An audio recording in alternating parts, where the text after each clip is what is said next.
오늘은 출애굽기 25장의 말씀을 보도록 하겠습니다.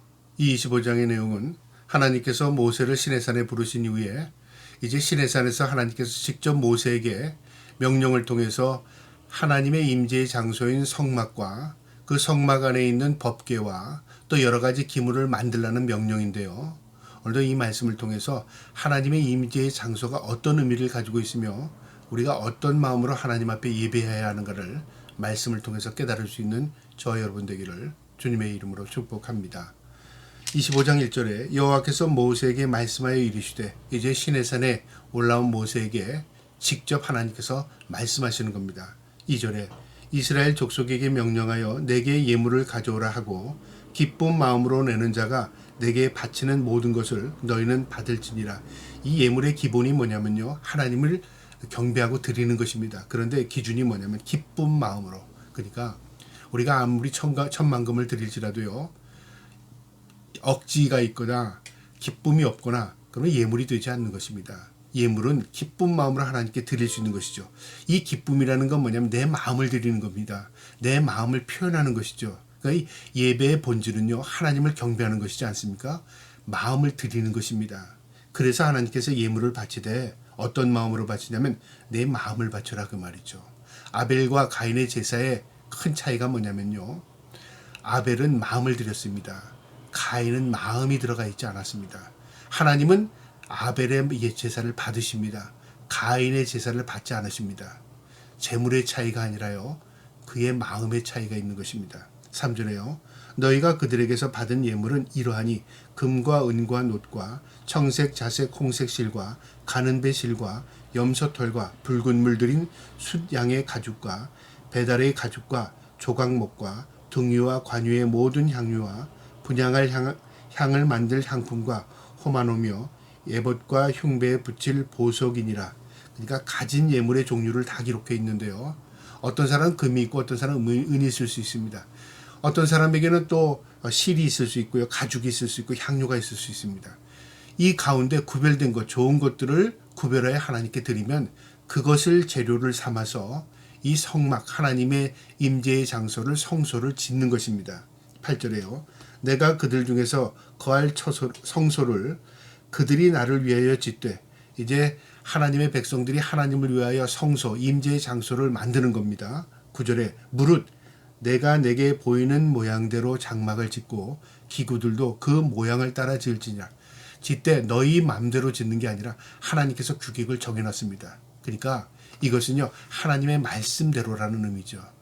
우리가 예수를 믿는다, 말씀을 따라 산다는 겁니다. 하나님의 명령을 따른다, 그 하나님의 말씀을 따르는 것입니다. 이처럼 하나님께서 성소를 지을 때도요, 하나님께서 규격을 다 정해놓으시고 이대로 해라, 그 말이죠. 그러니까 우리에게 있어서 짓는 것은 뭐냐면 바로 순종입니다. 그 하나님의 말씀대로 행하는 것입니다. 그것이 성소의 기본입니다.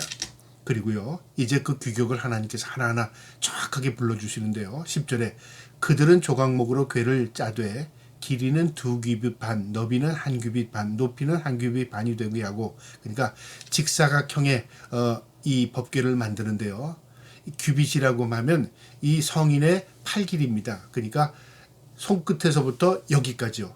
이걸 보통 45cm로 보는데, 그렇게 보면 2규빗 반, 그렇게 하면 112.5cm, 그 다음 1규빗 반, 그럼 67.5cm, 그러니까 길이는 112.5cm, 그 다음에 이 넓이와 높이는 67.5cm, 그러니까 정사각형의 옆으로 보면 정사각형이고요, 그 다음에 측면으로 보거나 위에서 내려다보면 직사각형의 모양이죠. 이게 법궤 모양입니다. 하나님이 이미 다 규격을 정해놓으시고 이렇게 만들라고 합니다. 11절에요. 너는 순금으로 그것을 싸되 그 안팎을 싸고 위쪽 가장자리로 돌아가며 금태를 두르고 금고리 넷을 만들어 그 네 발에 달되 이쪽에 두 고리 저쪽에 두 고리를 달며 조각목으로 채를 만들어 금으로 싸고 그 채 궤 양쪽 고리에 꿰어서 궤를 매게 하며 채를 궤의 고리에 꿰인 대로 두고 빼내지 말지며. 그러니까 이 법궤를 직사각형으로 만들어서 금으로 다 칠하는데요, 이건 무슨 의미냐면 변질되지 않도록 하는 의미도 있고요, 이 변함이 없습니다. 그러니까 하나님과 우리의 관계가 변함이 없어야 될 뿐만 아니라 하나님 변치 않는다. 그 상징적인 의미도 있는 거죠. 그리고 양쪽의 고리를 앞뒤로 만들어서 채를 끼게 만들었습니다. 그것은 들기 위한 것인데요. 제사장들이 이 법궤를 이동할 때 어깨에 매도록 만든 겁니다. 그 모양을 하나님께서 그대로 말씀으로 지시하셨습니다. 17절에요. 순금으로 속죄소를 만들되 길이는 2규빗 반, 너비는 1규빗 반이 되게 하고 금으로 그룹 둘을 그 속죄소 두 끝에 쳐서 만들되 한 그룹은 이 끝에 또 한 그룹은 저 끝에 곧 속죄소 두 끝에 속죄소와 한 덩이로 연결하며 이 증거판 위에 또 속죄소를 만드는데 이건 무슨 의미하냐면 우리가 이 법궤 앞에 설 때 하나님 앞에 우리가 죄를 사함받는 겁니다. 우리가 하나님을 만날 수 있는 방법이 이전에는 없었습니다. 그러나 하나님께서 임재의 상징물로 이 법궤, 성소의 법궤를 만들게 하시고요. 이 법궤 앞에 서는 것은 우리가 죄를 용서받을 수 있는 기회를 받는 겁니다. 그래서 이 증거궤 위에 증거판, 그러니까 속죄소를 만들고 거기에 두 그룹을 끝에서 끝으로 이렇게 세우고 그것이 서로 닿게 만든다는 거죠. 이 그룹은 천사의 모양을 의미하는데요. 그러니까 하나님의 임재를 상징하는 것입니다. 19절에 한 그룹은 이 끝에, 한 그룹은 저 끝에, 곧 속죄소 두 끝에 속죄소와 한 덩이로 연결하게 하며 이건 서로 맞닿게 한다 그 말이고요. 그룹들은 그 날개를 높이 펴서 그 날개로 속죄소를 덮으며 그 얼굴을 서로 대하여 속죄소를 향하게 하고 그러니까 천사들이 날개를 펴서 그 끝이 닿게 하고 이 가운데 법궤가 안치되게 하라고 말이죠. 그러니까 법궤를 다 가린 겁니다. 그러니까 보호의 의미가 있기도 하죠. 21절에 속죄소를 궤 위에 얹고 내가 내게 줄 증거판을 궤 속에 넣으라. 이 증거판은 뭐냐면 하나님의 말씀인데요. 10계명을 의미하죠. 바로 두 돌판이 이 증거판인데 이 두 돌판 가운데 1계명부터 4계명까지의 내용은 하나님과 우리의 관계고요. 5계명부터 10계명까지 인간과 인간 간의 관계를 하나님께서 명령으로 기록하셨습니다. 나 외에 다른 신을 섬기지 말라. 안식일을 거룩히 지켜라. 이렇게 쭉 하나님께서 한 돌판에 그렇게 기록하셨고요. 하나는 내 부모를 공경하라. 내 이웃의 물건을 탐내지 말라. 도둑질 말라 하지 말라. 간음하지 말라. 이런 말씀. 인간과의 관계 속에 이루어지는 것들을 하나님께서 한 돌판에 쓰셔서 두 돌판을 하나님께서 이 모세에게 내려줬습니다. 이 돌판을 여기에 보호하라. 안채라 그 말이죠. 이건 무엇을 의미합니까? 바로 하나님과 우리의 관계는 말씀입니다. 우리가 말씀대로 사는 것이 하나님을 믿는 것이고요. 또 말씀대로 살 때 하나님의 임재가 우리에게 임하는 것입니다. 22절에 거기에 내가 너와 만나고 속죄소 위 곧 증거궤 위에 있는 두 그룹 사이에 내가 이스라엘 자손을 위하여 내게 명령할 모든 일을 내게 이루리라. 그 앞에서 하나님께서 만나고 그 앞에서 하나님께서 가르쳐 주신다 그 말이죠. 그러니까 하나님의 만남의 장소가 된다 그 말입니다. 23절에 너는 조각목으로 상을 만들되 길이는 2규빗, 너비는 1규빗, 높이는 1규빗 반이 되게 하고 그러니까 이제 진설병상을 의미하는데 하나님께 드려지는 그러니까 상이죠. 그 상을 만드는데 이 진설병 상을 어떻게 만드냐면 2규빗, 1규빗 반, 높이는 1규빗 반.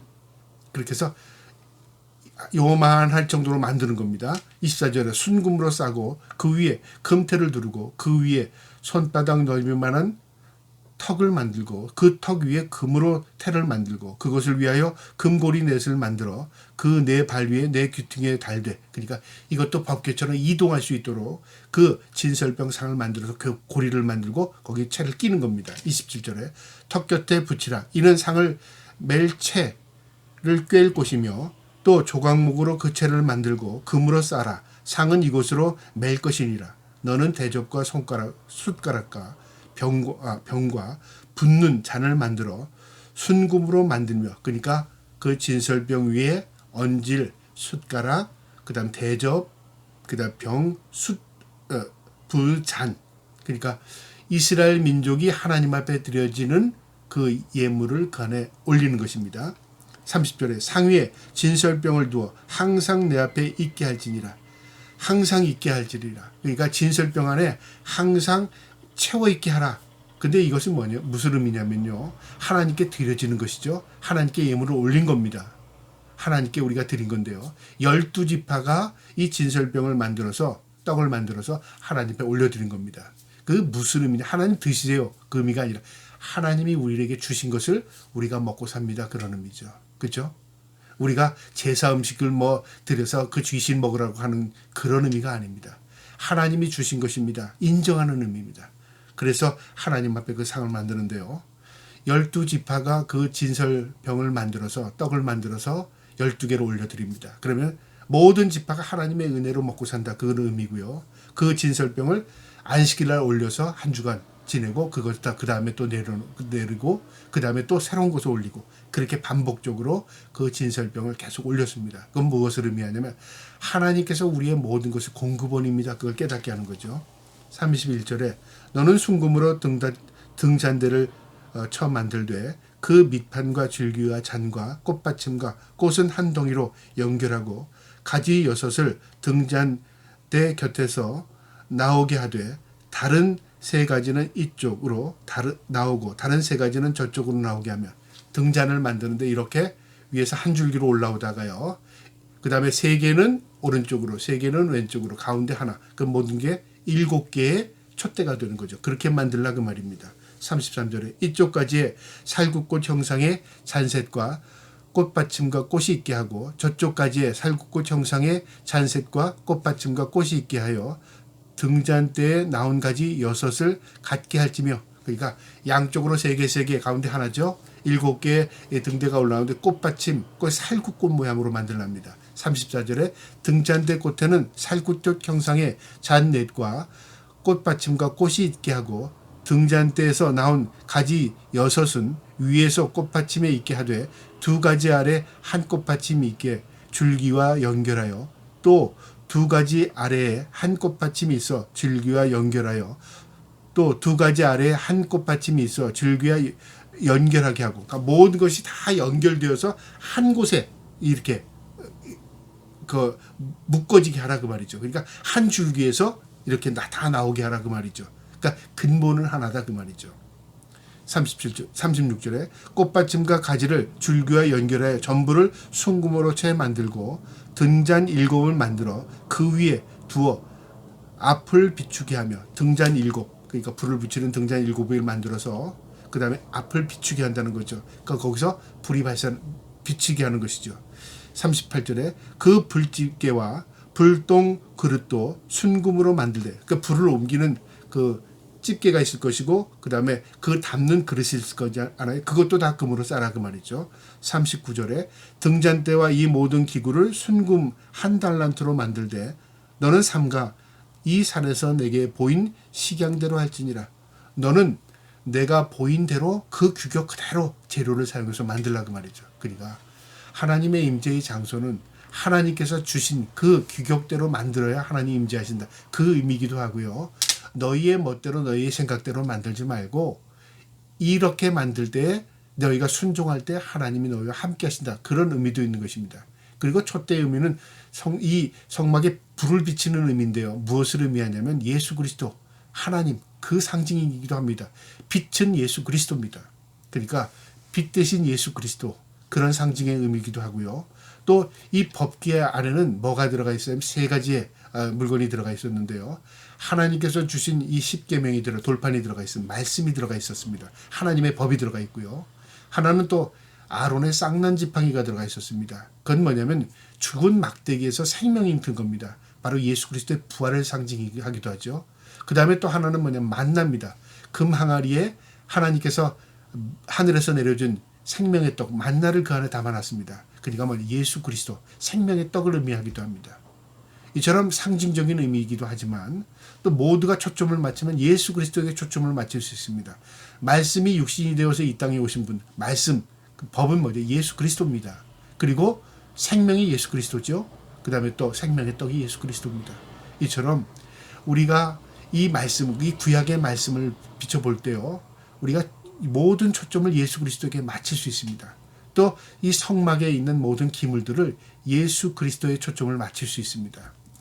이걸 통해서 하나님께서 이스라엘 민족에게 함께 하신다, 임재하시겠다는 상징적인 의미가 이 안에 있습니다.